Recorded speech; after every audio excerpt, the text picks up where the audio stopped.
Potrebbe avere già varcato i confini nazionali Edison Pula, il 27enne albanese evaso giovedì all'alba dal carcere di Santabona, una fuga da film tentata anche da altri due connazionali subito bloccati dalla polizia penitenziaria. Pula invece si è dileguato, letteralmente scomparso nel nulla. Nessun avvistamento infatti è stato registrato a nord-est nelle 24 ore seguenti, come volatilizzato. Agenti militari hanno battuto l'intera regione ma senza nessun risultato concreto, il che fa propendere le stesse fonti investigative per un'evasione organizzata da tempo, scientifica nei tempi e nei modi. Quasi sicuramente qualcuno lo aspettava nelle vicinanze di Santabona e gli ha consentito di far perdere le proprie tracce. Difficile comunque che il giovane sia ritornato in Albania, suo paese natale, dal quale tra l'altro era fuggito a suo tempo. Sulla sua testa pende una condanna da scontare a 16 anni per tentato omicidio, rapina, detenzione di esplosivi, spaccio. A Santabona si trovava da febbraio dopo l'arresto della squadra mobile in un casolare di Carbonera, diventato quartiere generale di una banda specializzata in furti, 50 quelli messi a segno nell'autunno scorso tra Marca e Bellunese, compresi alcuni assalti alle ville del Terraglio, un curriculum che per il direttore del carcere non lascia spazio a dubbi. È un soggetto pericoloso, nel senso che si è reso responsabile di alcuni reati di un certo spessore.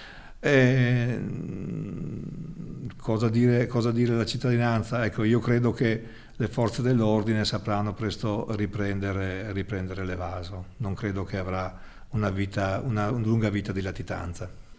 Questa è almeno la convinzione di Quagliotto, che a sua volta in queste ore sta portando avanti verifiche interne. C'è stato l'utilizzo di un oggetto non consentito, che non poteva essere in disponibilità delle persone, e pertanto è evidente che qualcosa ha fatto difetto.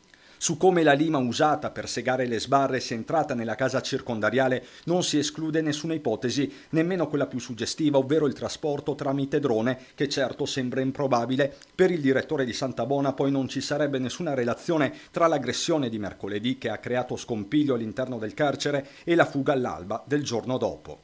Non ci sono elementi per poter dire che ci sia un nesso fra i due eventi, perché il primo non ha causato la distrazione di forze rispetto al secondo, quindi non c'è stato un diversivo di fronte, ecco, in questo senso, per usare un linguaggio militare, ecco, per capirci. Restano le polemiche sulla sicurezza dell'istituto penitenziario e la carenza di personale più volte denunciata dai sindacati, ma per Quagliotto l'allarme va circoscritto. Sono 135 dipendenti su una pianta organica prevista di 165, il 18% in meno. L'ultima evasione riuscita a Santabona risale al 1977, protagonista il brigatista Prospero Gallinari. Oggi il romanzo criminale si è aggiornato. In una nota all'SPP, il sindacato Polizia Penitenziaria parla di un abbraccio mortale fra criminalità albanese e 'ndrangheta. Lo stesso Pula è definito molto pericoloso, anche per questo la caccia all'uomo continua.